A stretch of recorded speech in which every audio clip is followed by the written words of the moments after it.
Boa noite, queridos amigos, meus queridos irmãos. Mais uma vez estamos felizes por estar aqui nas terras por onde Paulo de Tarso caminhou com o nosso querido grupo NPM. E reunidos buscamos e temos buscado todos os dias a verdadeira essência, o significado, a história, a geografia, o sentimento e a luz que representa a mensagem de Jesus entre nós. Paulo de Tarso, como nós conhecemos, tem sido em nossas vidas um exemplo a ser imitado sempre.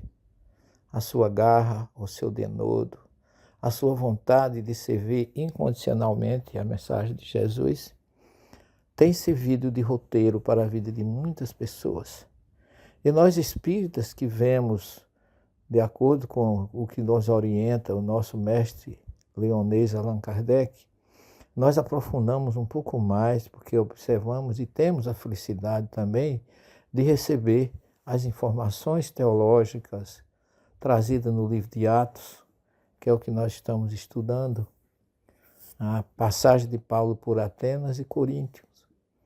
Então a gente tem observado como do lado de lá, na história de Lucas, no livro de Atos, e na obra Paulo Estevam com Emmanuel, juntando os dois, cada um com a sua visão, nós temos um conjunto riquíssimo de revelações, de informações importantes, úteis e indispensáveis em nossas vidas.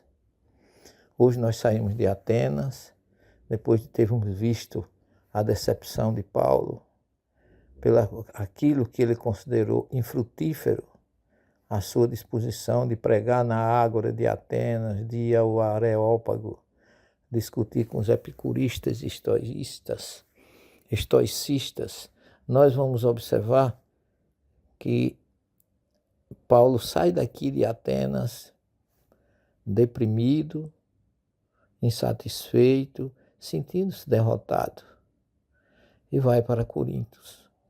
E aí a gente hoje, nosso grupo, fizemos o mesmo roteiro, lógico que de ônibus bem mais rápido, e ao mesmo tempo lembrando o sacrifício desse homem, que não media distâncias para levar a mensagem de Jesus. E nós desembarcamos de frente à Ágora de Coríntios. A chegada de Paulo a Coríntios nos fez hoje lembrar toda a história que ali, naquela cidade, começa a obra, primeiro capítulo da obra de Paulo Estevam. Emmanuel, através do Chico, teve como seu bom senso, como um verdadeiro apóstolo de Jesus, ou de Cristo no mundo espiritual, ele foi muito profundo em trazer a figura de Estevão como um profundo auxiliar na obra de Paulo, por indicação e organização de Jesus. Corinto é assim uma cidade que, ao entrar ali, quem já leu Paulo e Estevão sabe que ali começa toda a trajetória dessa obra, que traz tantos detalhes teológicos, tantas informações, tantos sentimentos. É uma obra romanceada que tem profundas revelações. Nós imaginamos, ao entrar na Ágora de Corintos hoje, quando Paulo ali chegou, quando ele encontra Áquila e Priscila, aquele casal que já tinha convivido com ele lá no deserto de Palmira, na Síria, a gente começa a delinear em nossas mentes e a deduzir o que representou a chegada de Paulo ali. Porque Emmanuel nos narra, no primeiro capítulo, a história da família de Estevão, que se chamava Gesiel, morava em Corinto, o seu pai Iochebede e a sua irmã Abigail. Esse grupo, que era uma família judia, cujo pai Iochebede era um homem justo, trabalhador, fiel, mas que sofre a injustiça da força e da indiferença e eu diria da insanidade do povo romano, que entrava, colonizava os lugares e não respeitava o direito, a dignidade daqueles que eram os oprimidos e conquistados. E Jochebed foi vítima desse despotismo romano. E nessa condição, Roma chega, simpatizou com o sítio que ele tinha, o lado direito da estrada que dava da passagem, da via, que saindo da Ágora de Corinto ia sair no porto de Cencreia. E ali, aquele sítio, Roma, seus representantes simpatizaram e confiscaram o sítio, o que levou o pai de Jesiel e de Abigail a, inconformado com a injustiça, atear fogo no seu sítio. Preferiu vê-lo queimado do que entregue injustamente à insanidade e à indiferença da força opressora de Roma.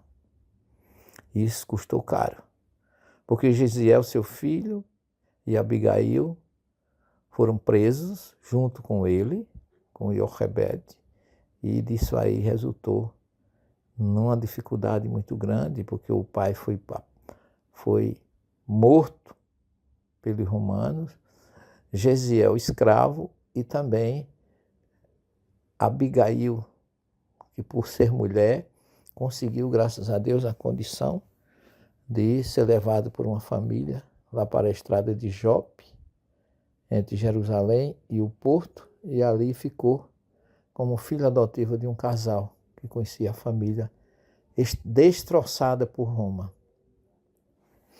Imagine Paulo chegando ali, na condição já de convertido, de ter perdido Abigail, de se lembrar que Jesiel foi aquele Estevão que foi vítima lá em Jerusalém de um apedrejamento dirigido, assistido por ele.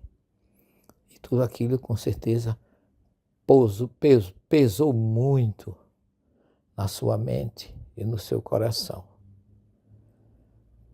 Sentindo-se derrotado pelos insucessos conquistados ou não conquistados em Atenas, apenas um casal, Dionísio e Dâmaris, um homem e uma mulher, aderiram, mas poucos receberam a mensagem de Jesus naquela cidade politeísta e idólatra.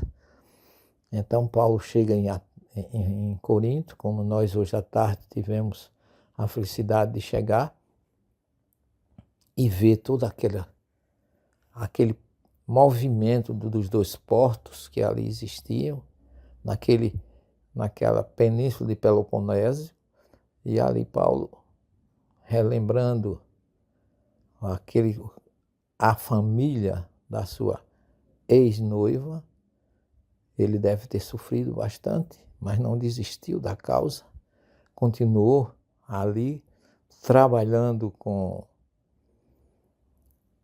Áquila e Priscila na sua construção de tendas, naquilo que ele sabia, mas de uma forma muito humilde, que alguém que tinha sido candidato a presidente do Sinédrio, um homem respeitado, um doutor da lei, desceu a sua condição de construtor de tendas para viver dignamente do seu trabalho.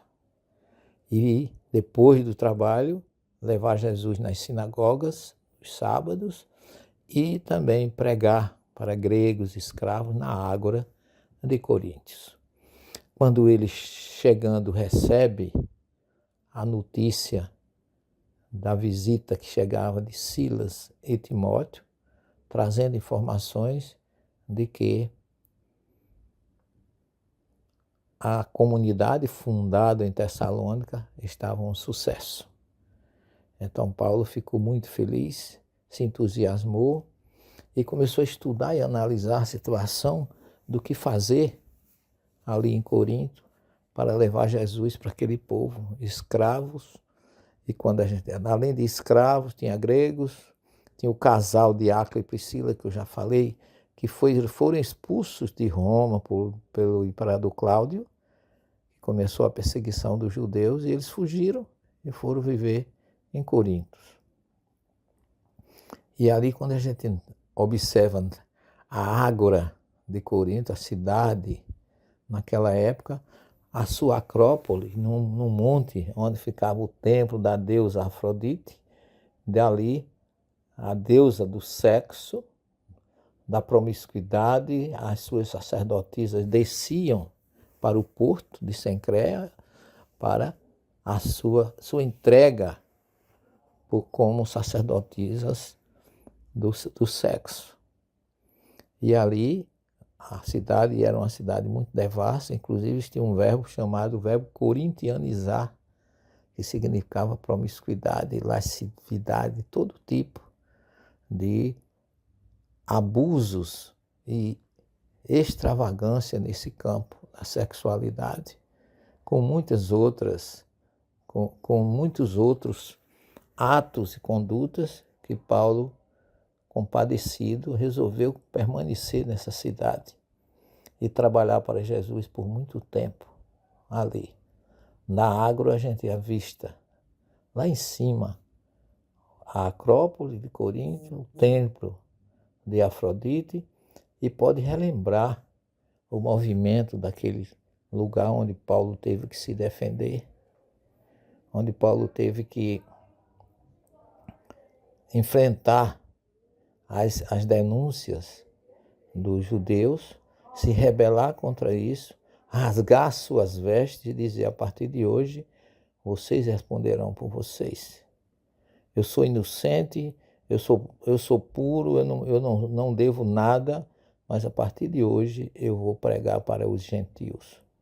Não quero mais pregar Jesus para vocês. E aí, a partir daí, ele se consubstancia apóstolo dos gentios. A partir daí, ele começou a atender indiferentemente. E aquele homem que não imaginava que fosse demorar um pouco mais em Corinto, ele passa naquela cidade 1 ano e meio trabalhando, servindo e passando por dificuldades inerentes à sua missão, mas sem desistir a favor de Jesus. Ele estava, naquele momento, pensando, cheio de dificuldades, cheio de lembranças do passado com a família de Abigail e, ao mesmo tempo, preparando-se para não desistir da sua tarefa de servir a Jesus. Estar ali nesta tarde com o nosso grupo foi muito importante. Nos reunimos ali de frente da tribuna do procônsul Gálio, que ali tinha uma tribuna onde atendia os casos, onde Paulo foi se defender, porque foi denunciado que estava desviando e sendo contra Roma, para poder jogar Roma contra Paulo, mas o procônsul foi muito feliz e disse que ele não tinha nada a ver com essas questões entre eles, que Paulo não interferia absolutamente nos interesses de Roma. Foi uma tarde, eu diria para vocês, meus queridos irmãos do Brasil, muito importante para todos nós. E essa tarde, depois de refletir muito, fazer as nossas preces, nós voltamos felizes e esperando trazer para vocês, numa segunda parte, amanhã, do Evangelho, o que levou Paulo a escrever 14 cartas e deixar um legado tão importante, tão diferenciado de alertas, de ensinamentos, de admoestações para todos nós que nos intitulamos seguidores de Jesus, copiar o seu modelo, a sua conduta, a sua disponibilidade e dedicação a Jesus, que sempre afirmava: já não sou eu que vos falo, mas o Cristo que fala por mim. Que Ele possa continuar em nossas vidas, iluminando o nosso futuro e nos trazendo, pelo seu exemplo, força, coragem e vontade de servir ao Cristo da mesma forma que Ele sempre o serviu. Que Ele continue conosco até amanhã com a segunda parte dessa nossa visita à Ágora de Corintos. Fique com Jesus, com Paulo, e vamos em frente com a graça de Deus. Uma boa noite a todos e até amanhã, se Deus assim nos permitir.